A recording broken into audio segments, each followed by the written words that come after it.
Hola, bienvenidos nuevamente a este curso Alternativas Terapéuticas para el Manejo Farmacológico del Dolor, con el tema Dolor relacionado al trauma en atención primaria. Presento, soy el doctor Nicolás Durán Martínez, médico cirujano ortopedista. Agradezco nuevamente al laboratorio CIFRED y a ustedes, colegas, por su participación en el curso. Empezamos con este caso clínico. Es un paciente del sexo masculino de 18 años de edad que al jugar fútbol presentó un movimiento de abducción y rotación externa forzada sobre el hombro derecho, presentando inmediatamente deformidad, limitación funcional y dolor intenso, por lo cual acudió al servicio de urgencias. Una vez valorado y descartando otro tipo de lesiones o lesiones sistémicas, exploramos al paciente y aquí a la exploración dirigida vemos el hombro izquierdo por atrás, tiene un contorno redondo, ¿sí? Y en el hombro derecho vemos cómo hay un descenso del hombro y cómo se pierde ese contorno redondo, se hace un poquito más cuadrado. A este signo le llamamos signo de la charretera, ¿sí?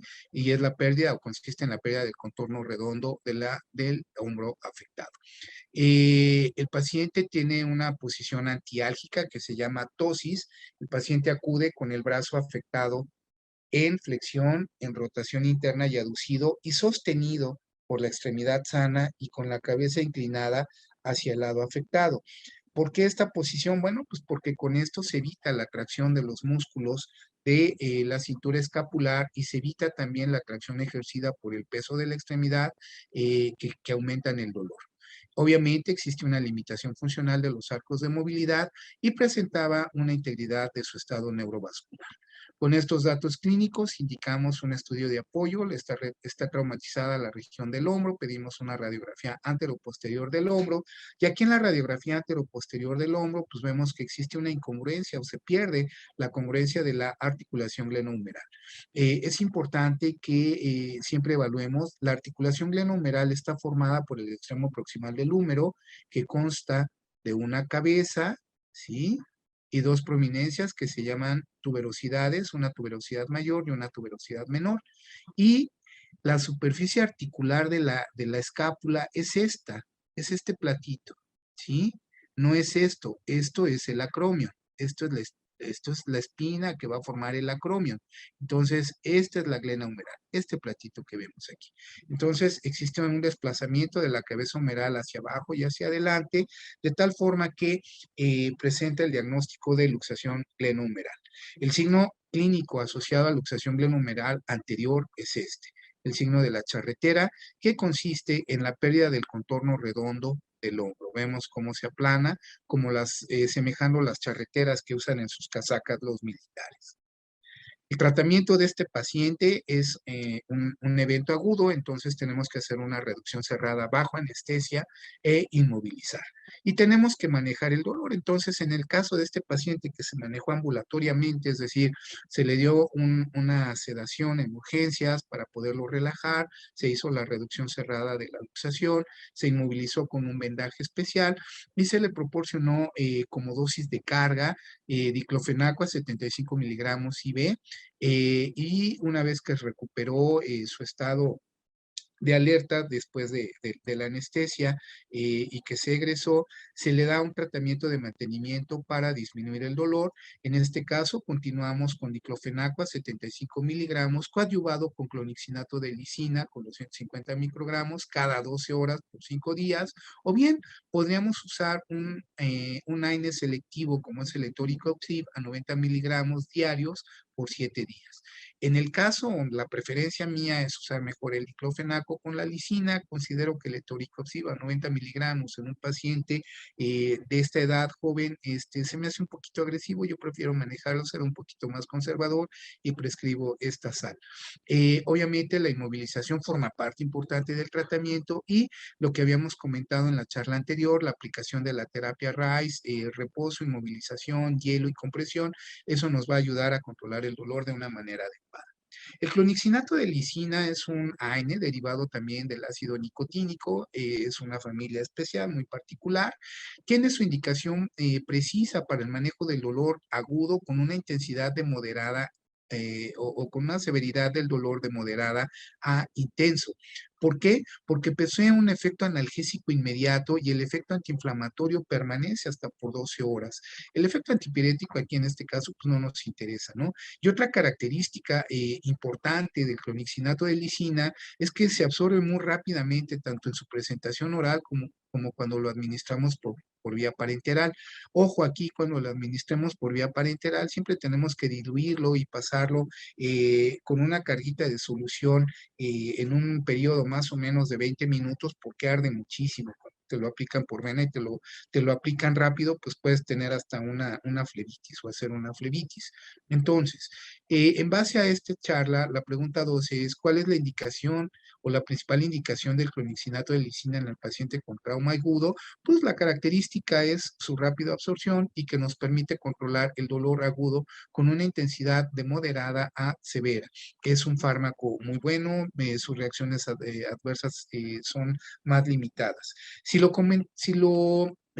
coadyuvamos con el diclofenaco, aunque ambos son fármacos COX no selectivos, se potencia un poquito el efecto del diclofenaco con el clonixinato y esto nos permite entonces manejar este paciente con un dolor importante. Y bueno, también la otra característica del diclofenaco es que se absorbe muy rápidamente y esto, pues esto lo hace ideal para el manejo del dolor, controlar el dolor agudo. Platicábamos entonces que podríamos indicar un AINE selectivo para el seguimiento o para el tratamiento del dolor ambulatorio.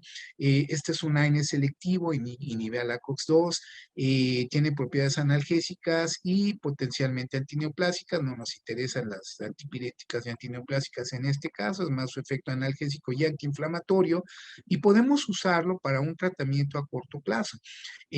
Comentaba yo que es un paciente joven, creo que el etoricopsib no estaría muy indicado a esta dosis en este paciente. Si es que yo lo llegase a usar, quizá lo utilizaría por un plazo muy breve, de 5 días.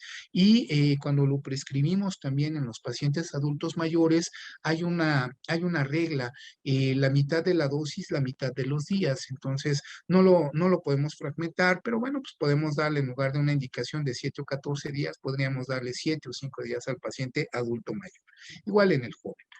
Entonces, en esta pregunta de los siguientes antiinflamatorios no esteroideos, ¿cuál es un inhibidor selectivo? Tenemos estas opciones: naproxeno, flurbiprofeno, etoricopsib y piroxicam. Recordar que el etori, junto con el celecoxib, son los únicos fármacos selectivos de los cuales disponemos en México con presentación oral. Hay por ahí otra sal de presentación parenteral, que también es un inhibidor celecoxib, un inhibidor selectivo, perdón, y bueno, pues esta sería la respuesta a esta pregunta. Entonces, parte importante del conocimiento para prescribir seguramente un analgésico antiinflamatorio no esteroideo es conocer cuáles son los efectos colaterales. Y esto es importante porque los AINES son el grupo de fármacos que se consumen a pasto, que se consumen abundantemente a nivel mundial, ¿no?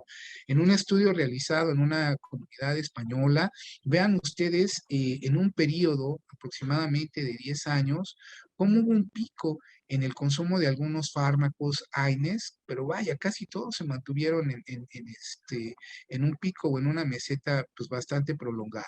Y entonces, esto nos lleva a que debemos de conocer cuáles son las reacciones adversas medicamentosas y el perfil de riesgo que tiene el paciente para tratar de disminuir la presencia de efectos colaterales gastrointestinales, cardiovasculares, renales, cutáneos, hepáticos y respiratorios. Entonces, cuando tengamos un paciente con antecedentes de falla cardíaca o de hipertensión, sobre todo una cardiopatía no controlada, o que el paciente tiene ya una nefropatía crónica, una insuficiencia renal aguda, o en pacientes adultos mayores o en presencia de enfermedades inmunoinflamatorias como la artritis reumatoide o enfermedad pulmonar obstructiva crónica, y estas dos situaciones cardiovasculares descompensadas principalmente, pues si prescribimos un AINE y nos excedemos en la indicación terapéutica en relación al gramaje y en relación a la frecuencia de administración, pues es muy probable que este paciente pueda desarrollar una reacción adversa medicamentosa. Entonces, al ser fármacos de mayor autoconsumo, ¿sí? Una fácil, un fácil acceso de las personas a estos fármacos, pues el índice de reacciones adversas medicamentosas es muy elevado, ¿sí? Eso es un problema que se ha identificado desde hace muchos años y que pues, se ha tratado de encontrar soluciones, sin embargo, es difícil, ¿no? Y esta facilidad en el acceso a los fármacos, pues tiene muchas causas, ¿no? Que no es motivo de charla analizar esto.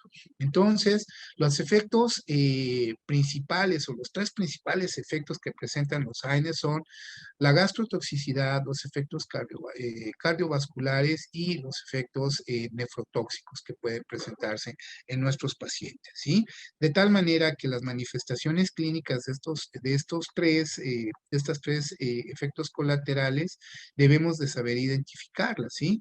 La presencia de dispepsia, de dolor en epigastrio, de erupciones o una úlcera, una gastritis o un sangrado de tubo digestivo alto nos debe alertar de que seguramente ese paciente pueda tener una gastrotoxicidad por AINE. En los pacientes que tienen una enfermedad cardiovascular previa que no está controlada, pues pueden haber un incremento en los fenómenos trombóticos vasculares, con infarto de miocardio, con un EBC, con un ictus, puede llegar a conducir a una insuficiencia cardíaca o el paciente puede presentar una hipertensión. ¿Sí? De tal forma que la reacción adversa medicamentosa asociada con mayor frecuencia al uso de inhibidores selectivos de los COX-2, a pesar de que son fármacos quizá un poco más seguros, no se evita, no se disminuye al 100% y el principal efecto de los inhibidores selectivos es a nivel cardiovascular. Entonces, volviendo a la gastropatía por AINES, los factores de riesgo asociados identificados en los pacientes son pacientes adultos mayores que tengan ya una comorbilidad gastrointestinal previa, en donde se supera al doble la indicación terapéutica del fármaco, tanto en gramaje como en frecuencia de presentación, que el paciente esté bajo un tratamiento con corticoterapia, perdón, que tenga una corticoterapia por alguna otra razón, y que el paciente se encuentre bajo un proceso de anticoagulación. Cuando el paciente o cuando los pacientes que nosotros manejamos identificamos estos factores de riesgo, debemos de ser muy cautos en qué AINE le vamos a administrar, bajo qué características y bajo qué gramaje, qué frecuencia de presentación. ¿Sí?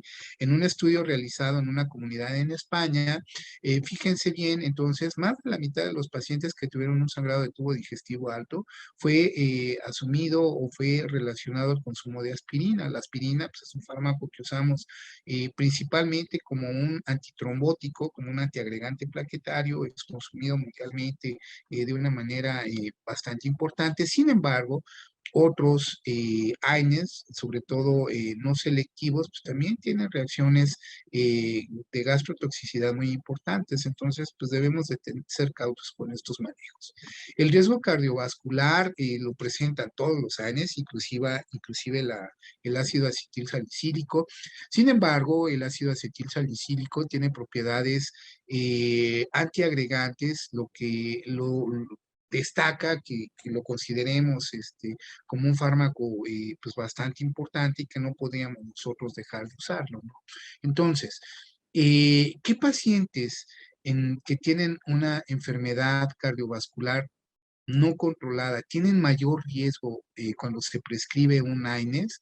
Pues aquellos con antecedentes de un infarto agudo del miocardio, que tienen una insuficiencia cardíaca congestiva o que presentan fibrilación auricular, o bien que tienen una enfermedad cardiovascular, una insuficiencia venosa, una insuficiencia arterial. Estos pacientes pueden tener problemas de cardiotoxicidad muy importantes y bueno, pues aquí la situación es que estos enfermos pues, se complican mucho, ¿no? Por último, la nefrotoxicidad se lleva a cabo tanto por AINES selectivos como por no selectivos.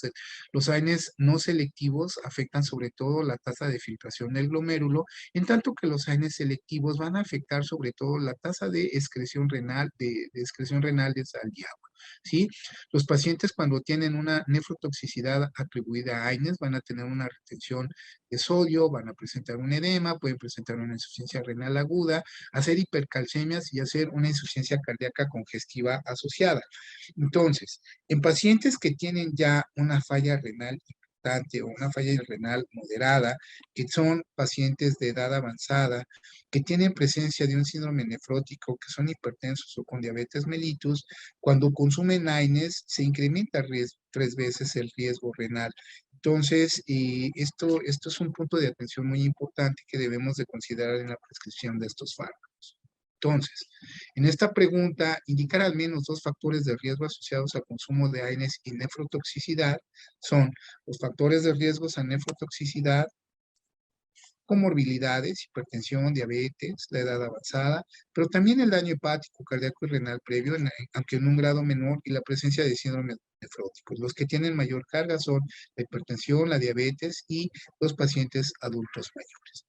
Muy bien, a manera de conclusión entonces, con esta pequeña charla, recordar que los AINES poseen un efecto terapéutico adecuado para el manejo del dolor agudo, son los mejores fármacos de los cuales disponemos, son fármacos seguros, son fármacos cuya bioseguridad está bien establecida siempre y cuando los indiquemos con una posología apropiada. Cuando nosotros no seguimos la indicación apropiada, pues obviamente tendremos una mayor probabilidad de que presenten una reacción adversa medicamentosa. La reacción adversa medicamentosa se va a relacionar o va de la mano con la posología diaria que esté indicada en el paciente y pueden presentarse en un periodo menor de 15 días. Entonces, no esperar hasta que nuestro paciente se descompense, siempre calcular y siempre tener presente todos esos perfiles de riesgo de los enfermos.